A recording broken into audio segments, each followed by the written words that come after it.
Hello viewers, welcome to Rachel Bangla BD. সবার প্রথম আমরা কথা বলবো ভিন্স ম্যাকম্যানকে নিয়ে। আমি জানি ভিন্স ম্যাকম্যানকে আপনারা অনেকেই পছন্দ করেন তার বুকিং এর কারণে অথবা তার যে অরা ছিল সেটার জন্য। এছাড়াও অনেক রিজন থাকতে পারে যে কারণে আপনারা তাকে পছন্দ করতে পারেন। বাট আমি একটা কথা বলবো যেটা সবাই মানবে, মানে অ্যাগ্রি করবে, হোক সে ভিন্স ম্যাকম্যানের ফ্যান অথবা হেটার। ভিন্স ম্যাকম্যান যদি না থাকতো ডাব্লিউডাব্লিউ হতো না। ডাব্লিউডাব্লিউ একটা লোকাল প্রমোশনের মতো থাকতো। আর এটা কিন্তু ভিন্স ম্যাকম্যানের ড্যাড চেয়েছিল, বাট ভিন্স ম্যাকম্যান কি করেছে, তার বাবা থেকে কোম্পানিটা নিয়ে নিয়েছে এবং সেটাকে গ্লোবালাইজ করেছে। এখন পুরো ওয়ার্ল্ড এই ডাব্লিউডাব্লিউ কে চিনে। ডাব্লিউডাব্লিউর মানে কিন্তু ওয়ার্ল্ড রেসলিং এন্টারটেইনমেন্ট। ভিন্স ম্যাকম্যান এটাই চেয়েছিল। ভিন্স ম্যাকম্যান ডাব্লিউডাব্লিউ নেওয়ার পর অনেকগুলো পিএলই তৈরি করেছে যেন ডাব্লিউডাব্লিউ একটু অন্যরকম দেখা যায়। কিন্তু এখন টিকেও যারা আছে তারা ভিন্স ম্যাকম্যানের এই যে ক্রিয়েশন সেটা ডিস্ট্রয় করতে যাচ্ছে। এক কথায় ভিন্স ম্যাকম্যানের যে লেগেসি সেটা ইরেজ করতে চাচ্ছে। আপনারা টিকেওর মার্ক শেপিরোকে চিনেন, সে কিন্তু রকের খুব ক্লোজ ফ্রেন্ড। সে একটা লাইভ ইন্টারভিউতে বলে তার এম হচ্ছে ভিন্স ম্যাকম্যান যে পিএলই গুলো তৈরি করেছে সেগুলো পিছনে রেখে এসে নতুন কিছু করার এবং আগে যাওয়ার। সে বলে এই যে রেসেল পোলোজা ইভেন্ট হয়েছিল এটা এই মোটিভে হয়েছে, মানে সে বোঝাতে চাচ্ছে ট্রিপল এইচ নতুন কিছু নিয়ে এসেছে। আর আপনারা জানেন রেসেল পোলোজা এর আগেও হয়েছিল, বাট ভিন্স ম্যাকম্যান যেগুলো করেনি সেগুলো তারা করতে চাচ্ছে এবং নতুন নতুন পিএলই নিয়ে আসতে চাচ্ছে। আর ওই দিক দিয়ে ভিন্স ম্যাকম্যান যেগুলো তৈরি করেছে সেগুলো তারা পিছনে রেখে আসতে যাচ্ছে, মানে এক কথায় আস্তে আস্তে মুছে ফেলবে। আর আপনারা দেখছেন Extreme Rules, TLC, Payback, Hell in a Cell এগুলো কিন্তু এখন আর হয় না। অলরেডি কিন্তু তারা এটা বন্ধ করে দিয়েছে। এক কথায় টিকিওর মেইন মোটিভ হচ্ছে ভিন্স ম্যাকম্যানের লেগেসি শেষ করে ফেলা। আমি বলবো এটা একদমই ঠিক না। পার্সোনাল প্রবলেম থাকতেই পারে, কারণ এটা একটা সময় ইমপ্যাক্ট করবে ডাব্লিউডাব্লিউর ফিউচারকে। আপনারা ভিন্স ম্যাকম্যানের যে ক্রিয়েশন সেটাকে কিন্তু বেসলেস করতে পারবেন না। ইগো আসলো, এর জন্য আমরা এটা বন্ধ করে দিলাম। ভিন্স ম্যাকম্যান খুবই চিন্তা ভাবনা করে এই পিএলএ গুলো বানিয়েছে। সে বুঝতে পেরেছে কোনটা কোন কাজে আসবে। কিন্তু দেখেন পার্সোনাল একটা প্রবলেমের জন্য টিকেও প্রত্যেকটা আইকনিক পিএলএ গুলো নষ্ট করে দিচ্ছে। যদি সরাইতেই হয় রেসেলমিনিয়াকে সরাই ফেলো, তারপর দেখি তোমরা কি পিএলএ তৈরি করো। রেসেলমিনিয়া হচ্ছে সবচেয়ে বড় একটা ইভেন্ট। শুধু ডাব্লিউডাব্লিউতে না, যে কটা রেসলিং কোম্পানি আছে সবাই কিন্তু এই রেসেলমিনিয়ার জন্য ওয়েট করে। আর তারা যখন পাবলিকলি বলে যে আমাদের প্রফিট হচ্ছে, আমি টিকের কথা বলতেছি, কিন্তু তারা এটা বলে না যে ফ্যানদের মজা হচ্ছে কি বা তারা মজা পাচ্ছে কিনা। যখন এই কথাটা তারা বলে, আমি যখন শুনেছি আমি একদম ক্লিয়ারলি বুঝে গিয়েছি এই টিকেও কোম্পানি একটা সেলফিশ কোম্পানি। তারা জাস্ট নিজেদের কথাই চিন্তা করে। টিকেও কখনো ইন্টারভিউতে এসে বলবে না ফ্যানরা মজা পাচ্ছে বা ফ্যানদের এটা চাই ওটা চাই। ফ্যানদের কথা তারা বলবেই না। আপনারা ইন্টারভিউ গুলো দেখবেন, তারা জাস্ট নিজেদের প্রফিট কি সেটা নিয়ে ডিসকাস করে। আমি বলবো এভাবে চলতে থাকলে ডাব্লিউডাব্লিউ আর 4-5 বছরে একদম শেষ হয়ে যাবে। আর টিকেও পুরো ডিস্ট্রয় করতেছে ডাব্লিউডাব্লিউ কে। আপনাদের এটার উপর কেমন টেক, আপনারা কি চিন্তা করেন ভাই, আমাকে অবশ্যই কমেন্ট করে জানাবেন। এরপর আপনাদের আমার চ্যানেলটা দেখাই। এটা হচ্ছে পেট ভরে খা। এখানে আমি আমার ফুড রিলেটেড অনেক কিছুই আপলোড করে থাকি। এটা টিকটক অ্যাকাউন্ট আছে, ফেসবুক অ্যাকাউন্ট আছে এবং ইউটিউব অ্যাকাউন্ট আছে। আপনারা সবগুলোতে গিয়ে সাবস্ক্রাইব, লাইক এবং ফলো করবেন। আপনারা এখন যারা আমার ভিডিওটা দেখতেছেন, আপনারা যদি সাপোর্ট করেন আমি একটু মোটিভেশন পাবো। এবং চ্যানেলেও কিন্তু আমাদের 5000 সাবস্ক্রাইবের কাছাকাছি। প্লিজ সাবস্ক্রাইব করেন, মাত্র 2 সেকেন্ড লাগবে। আপনারা জাস্ট সাবস্ক্রাইব বাটনটা ক্লিক করেন। আমার দায়িত্ব হচ্ছে আমি যত ফাস্ট ডাব্লিউডাব্লিউ নিউজ আপনাদের দেওয়া যায় সেটা দিব। তো দেরি না করে সাবস্ক্রাইব করে ফেলুন আমার 2টা চ্যানেলেই। এরপর আমরা এজেলির বিষয় বলবো, আর সে ওয়ার গেমে ইনভলভ হবে কিনা সেটা ব্যাখ্যা করব। আর যারা এজেলির জন্য ওয়েট করতেছেন, মোস্ট লাইকলি তার রিটার্ন আপনারা সার্ভাইভাল সিরিজ ওয়ার গেমের আগেই দেখতে পারবেন। আর হ্যাঁ, এজেলি কিন্তু ওয়ার গেম ম্যাচে কম্পিটও করবে। আপনারা জানেন লাস্ট লেজেন্ড ফ্রাইডে নাইট স্ম্যাকডাউনে এসেছে, আমি কালকে বলেছিলাম। তো আমি আপনাদের 1 মাস আগের একটা পুরানো আপডেট দেখাই, কারণ এই আপডেটটা আজকে গিয়ে একদম ঠিক হয়েছে। AJ Lee is reputedly listed for the women's war game match at WWE Survival Series as well as NXT/Legend. AJ Lee is planned to team with Rhea Ripley, Charlotte Flair, Alexa Bliss and Io Sky against the team of Women's Intercontinental Champion Becky Lynch, Asuka, Kairi Sane, Nia Jax and Lash Legend. আর এই রিপোর্টটা অক্টোবরের 10 তারিখে আমি পেয়েছিলাম।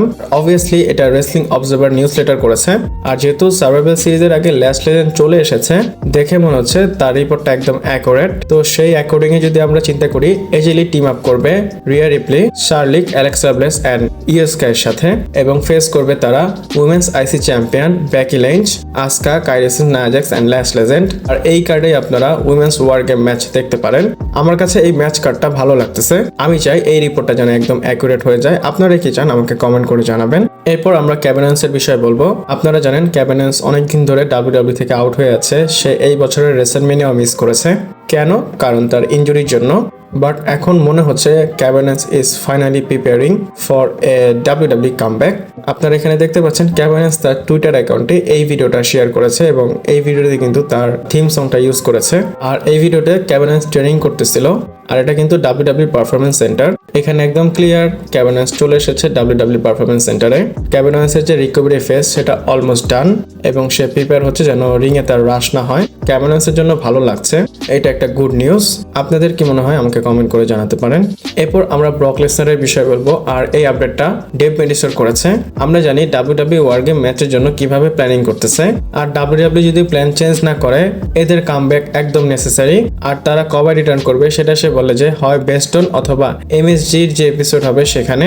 আপনারা জানেন এই দুইটা মানডে নাইট র কিন্তু অনেক বেশি ইম্পর্টেন্ট ওয়ার গেম ম্যাচের জন্য।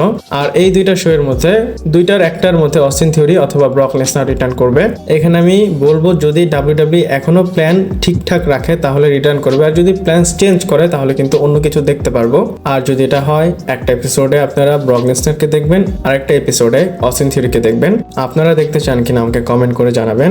এরপর নেক্সট এন্ড ফাইনাল স্টোরি। আর ফাইনাল স্টোরি বলার আগে আপনাদের বলবো আমাদের মাত্র 30টা সাবস্ক্রাইব লাগবে 4600 সাবস্ক্রাইব হতে। আপনারা সাবস্ক্রাইব করে ফেলেন যারা যারা সাবস্ক্রাইব করেননি। বাট এখন যারা সাবস্ক্রাইব করেননি প্লিজ সাবস্ক্রাইব করবেন। আর ফাইনাল আপডেট বলি, এটা খুবই ইম্পর্টেন্ট কারণ এটা ড্রু ম্যাকইন্টায়ার এবং ট্রিপল এইচকে নিয়ে। আর একটা রিয়েল কন্ট্রোভার্সি হয়তো এদের মধ্যে হয়েছে। আর কন্ট্রোভার্সি কি, স্লাইস রেসলিং থেকে এই আপডেটটা এসেছে। ড্রু ম্যাকইন্টায়ার ট্রিপল এইচকে নিয়ে খুশি না, মানে ট্রিপল এইচের বুকিং নিয়ে।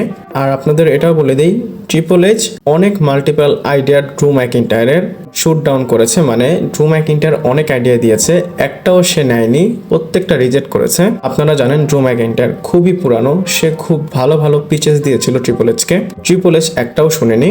এবং বলা হচ্ছে ট্রিপল এইচের কিছু ফেভারিট আছে যেমন সেথ রলিন্স, কোডি রোডস, তাদের মতো যারা ফেভারিট তাদের কথাই শুনে, এছাড়া অন্য কারো কথা শুনে না, হোক সে যত বড় রেসলার। আর আপনারা তো ড্রু ম্যাকইন্টায়ারের বুকিং দেখেই বুঝতে পারছেন ট্রিপল এইচের একদমই ফেভারিট না ড্রু ম্যাকইন্টায়ার। আর ড্রু ম্যাকইন্টায়ার কিন্তু এই জিনিসটা ভালো মতোই জানে। এখানে অনেক মাল্টিপল রিজন হতে পারে, যেমন ড্রু ম্যাকইন্টায়ার কিন্তু ফাইনাল বসের ফেভারিট। রোমান রেইন্স এবং জেউসো মানে উসোসদের পর যদি কেউ ফেভারিট হয় সেটা হচ্ছে ড্রু ম্যাকইন্টায়ার। আর এর জন্যই কিন্তু ড্রু ম্যাকইন্টায়ারকে অনেক মুভিও করতে আমরা দেখতে পাচ্ছি। আর অলরেডি তাকে যে সাসপেন্ড করা হয়েছে সে মুভির জন্যই গিয়েছে, সেটা বলতে আপনি কালকে ভুলে গিয়েছিলাম। আর রকে যেহেতু ফেভারিট, ট্রিপল এইচের সাথে রকের কিন্তু অনেক বড় একটা দ্বন্দ্ব আছে, এখানে অনেক পলিটিক্স হয় আর কি। তো ড্রু ম্যাকইন্টায়ার রক এবং ট্রিপল এইচের মাঝখানে পড়ে গিয়েছে, মানে একটা পলিটিক্সের মধ্যে পড়ে গিয়েছে। আপনাদের আমি একটা ডেটা বলবো, ভিন্স ম্যাকম্যান কিভাবে ড্রু ম্যাকইন্টায়ারকে বুকিং করেছে আর ট্রিপল এইচ ড্রু ম্যাকইন্টায়ারকে কিভাবে বুকিং করেছে। আমরা 2টা বছরের টাইম পিরিয়ডের কথা বলবো। 2023 থেকে 2025 সাল পর্যন্ত ট্রিপল এইচ ড্রু ম্যাকইন্টায়ারকে 63টি ম্যাচ জিতিয়েছে আর 65টি ম্যাচ হারিয়েছে, মানে 50%-এর বেশি ম্যাচ ড্রু ম্যাকইন্টায়ার হেরেছে। আর সেম 2 বছরের পিরিয়ডের কথা যদি বলি, 2020 থেকে 2022-এর ভিন্স ম্যাকম্যান 193টি ম্যাচ জিতিয়েছে আর 55 ম্যাচেস তাকে হারিয়েছে। ওভারঅল যদি দেখেন ড্রু ম্যাকইন্টায়ার ট্রিপল এইচের সময় যে কয়টা ম্যাচ করেছে টোটাল, তার থেকে বেশি কিন্তু ভিন্স ম্যাকম্যানের সময় সে জিতেইছে। আর এখানে কিন্তু আপনারা ডিফারেন্স দেখতে পাচ্ছেন ভিন্স ম্যাকম্যান এবং ট্রিপল এইচের বুকিংয়ে। আপনারা অলরেডি বুঝে গিয়েছেন ড্রু ম্যাকইন্টায়ারকে নিয়ে পলিটিক্স করা হচ্ছে। এটার উপর আপনাদের কেমন টেক আমাকে কমেন্ট করে জানাতে পারেন। আর ভিডিওটা এই পর্যন্তই ছিল, ভালো লাগলে লাইক, কমেন্ট, শেয়ার, সাবস্ক্রাইব করে পাশে থাকবেন। পরবর্তী ভিডিওতে আবার দেখা হচ্ছে।